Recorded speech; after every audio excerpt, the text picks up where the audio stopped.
കാനഡയിൽ നിന്നാണ്. ആരാ അയച്ചിരിക്കുന്നത്? കാനഡയിൽ നിന്ന് രഞ്ജിത്ത് അയച്ചിരിക്കുന്ന ഇമെയിലാണ്. ശരി. താങ്കളുടെ പ്രോഗ്രാമുകൾ എല്ലാം തന്നെ കാണാറുണ്ട്. ഞാൻ കാനഡയിൽ വന്നിട്ട് 2 വർഷമായി. വളരെ പ്രതീക്ഷയിലാണ് വന്നത്. ലോൺ പിന്നെ കടം ഒക്കെ ആയിട്ടാണ് വന്നത്. പക്ഷെ വിചാരിച്ച പോലെ സാമ്പത്തിക സ്ഥിതി ഉയരുന്നില്ല. ബാധ്യതകൾ വീട്ടി ഇവിടെ തുടരുവാൻ കഴിയുമോ? 2028 വരെ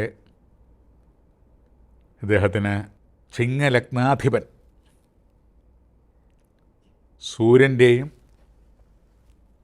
സപ്തമാധിപനായ ശനിയുടെയും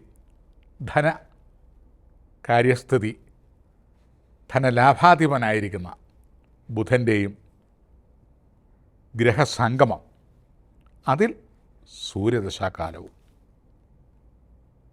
സംഗമമെല്ലാം ഗ്രഹങ്ങളെല്ലാം സംഗമിക്കുന്നത് നല്ല നല്ല ഗ്രഹങ്ങളാണ്. അവസരങ്ങളൊക്കെ ഉണ്ട്. കാനഡയിലാണ്. ഉയരാൻ പറ്റിയ സ്ഥലമാണ്. ഉയരാൻ പറ്റിയ ബിസിനസ്സുകൾ ഉണ്ട്. കയ്യിൽ ബുദ്ധിയുണ്ട്, പ്രാപ്തിയുണ്ട്. ദശാകാലം മാത്രം അല്പം മോശമാണ്. മുൻകാല കടങ്ങളൊക്കെ എടുത്ത് അവിടെ ചെന്നു. അതൊക്കെ വീട്ടിൽ വരുന്നതേ ഉള്ളൂ.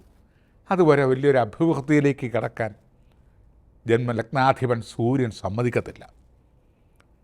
കാരണം അവിടെ തൊഴിൽ പഠിക്കണം. അതിനൊരു അവസരമായിട്ടിരിക്കുകയാണ്.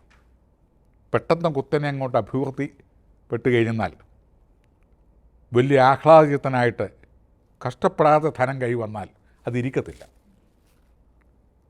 വിശക്കാതെ ആഹാരം കിട്ടിയാൽ സ്വാദ് കുറയും, രുചി കുറയും. എന്തും വിഷമിച്ചും ദുഃഖിച്ചിട്ടും കഴിഞ്ഞ് ആ നല്ല ഫലം കിട്ടുന്നതാണ് അതിന് യോഗ്യം. അതിന് വിലയും നിലയുണ്ടാവുള്ളൂ. 2028 മുതൽ ആദിത്യം കഴിഞ്ഞ് പൗർണമി ചന്ദ്രനാണ് എടുക്കുന്നത്. ഫുൾ മൂൺ, പൗർണമി ചന്ദ്രൻ്റെ ആ പ്രകാശം സൂര്യനെപ്പോലെ ചൂടല്ല, നല്ല നിലാവാണ്. അതിന് പ്രത്യേക ഒരു ആനന്ദമുണ്ട്. നാനാ വഴികളിലൂടെ മനസ്സന്തോഷത്തോടു കൂടി മുൻകാല പ്രയത്നത്തിൻ്റെ സൽഫലങ്ങൾ ഈ പൗർണമി ചന്ദ്രൻ്റെ അനുഭവത്തിലുണ്ടാവും. ഭാസുര നിലയങ്ങൾ വെച്ചിടും, വാങ്ങിച്ചിടും, ഭൂസ്വത്ത് ഗ്രഹിച്ചിടും, ശത്രുക്കളെ ജയിച്ചിടും, തടസ്സങ്ങൾ വഴിമാറിടും, 6 ആണ്ട് രാജ്യ തുല്യമായി വാണിടും. ഭാസുര നിലയങ്ങൾ വെച്ചിടും, വാങ്ങിച്ചിടും, ഭൂസ്വത്ത് ഗ്രഹിച്ചിടും, ശത്രുവെ ജയിച്ചിടും, സത്യദാനാദി സൽക്കർമ്മങ്ങൾ നടന്നിടും, മംഗല്യം നടന്നിടും, തർക്കമില്ലതെല്ലും. തർക്കവും തടസ്സവും ശത്രുതയും എല്ലാം മറികടന്ന് നാനാ വഴികളിലൂടെ സാമ്പത്തികവും ഐശ്വര്യവും സമാധാനവും സന്തോഷവും എല്ലാം വന്നു ചേരുന്ന ആ പൗർണമിചന്ദ്രൻ്റെ ദശാകാലമാണ് 2028 മുതൽ എടുക്കുന്നത്. ഈ സമയത്ത് കടബാധ്യതകളും എല്ലാം തീർന്ന് ലോണും എല്ലാം അടച്ചു തീർത്ത് അവിടെ തന്നെ ബിസിനസ്സുകൾ ഇമ്പ്രൂവ്മെൻ്റ് ആകുകയും പലർക്കും തൊഴിൽ മേഖല കൊടുക്കാനുള്ള അവസരവും കൂടെ തെളിയും. പല ദിക്കുകളിൽ നിന്നും പല വിഷയങ്ങളിൽ നിന്നും അവനവൻ്റെ തൊഴിൽ മേഖല ഡെവലപ്പ് ചെയ്യാനും ഒന്നിലധികം ഭവനങ്ങളും വാഹനങ്ങളും സമ്പാദ്യ ഉറവിടങ്ങളും നിധി നിക്ഷേപങ്ങളും കനകവേഷഭൂഷണാദികളും രാജ്യതുല്യമായ യോഗങ്ങളും അനുഭവിക്കാനും മംഗല്യം വിവാഹാദി മംഗളകർമ്മസിദ്ധി നടത്തിക്കാനുമുള്ള യോഗങ്ങളും നടത്തിക്കാനും എന്ന് പറഞ്ഞാൽ അവനവന് നടക്കാനാണെങ്കിൽ അതിനുള്ള യോഗവും അവനവൻ്റെ ഒറ്റവർക്കോ ഉടയവർക്കോ രക്തബന്ധത്തിൽപ്പെട്ടവരുടെ കല്യാണമൊക്കെ പെൻഡിങ്ങിലുണ്ട്, അത് നടത്താനുള്ള സാമ്പത്തിക സ്ഥിതിയും ഒക്കെ ഉണ്ടാവും. നല്ല ബന്ധങ്ങൾ, പുതിയ നല്ല ബന്ധങ്ങൾ വന്നു ചേരുവാനും എല്ലാം യോഗമുണ്ട്. ഈ ചന്ദ്രനെ നമുക്ക് വരാൻ പോകുന്ന ചന്ദ്രനെ ഒന്ന് പ്രസാദിപ്പിക്കുന്നത് നന്നായിരിക്കും. അതിന് പൂർണ്ണചന്ദ്രൻ ഉള്ള ദിവസം തുടങ്ങി പൂർണ്ണചന്ദ്രൻ ഉദിക്കുന്നിടം വരെയുള്ള ആ ദിവസത്തെ കണക്കാക്കി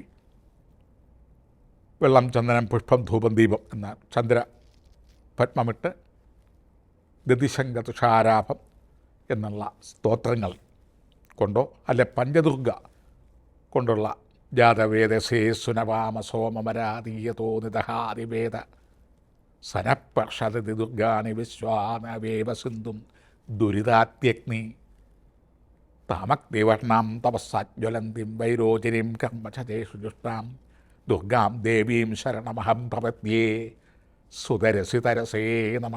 അങ്ങനെ പഞ്ചദുർഗ എന്ന മന്ത്രങ്ങൾ കൊണ്ട് കർമ്മങ്ങൾ ചെയ്ത് ആ പൗർണമി ചന്ദ്രനെ ശക്തിപ്പെടുത്തി കൂടുതൽ വാഴ്ത്തി ആ 2028 മുതൽ നമുക്ക് വന്ന് ഭവിക്കാനുള്ള ഐശ്വര്യം മൾട്ടിപ്ലൈ ചെയ്ത് എല്ലാ ഐശ്വര്യങ്ങളും സമ്പാദിക്കുന്ന നിലയിൽ ഇപ്പോഴേ അതിന് വേണ്ട, അല്ലെങ്കിൽ അത് അവസരങ്ങളിൽ അതിന് വേണ്ട 28 തന്നെ വേണമെങ്കിലും ചെയ്യാം, അതിന് മുന്നോടിയായിട്ടും ചെയ്യാം. അങ്ങനെ ചെയ്ത് ഒരു 18 ദിവസമെങ്കിലും ചെയ്ത് പ്രാണപ്രതിഷ്ഠ ചെയ്യുക.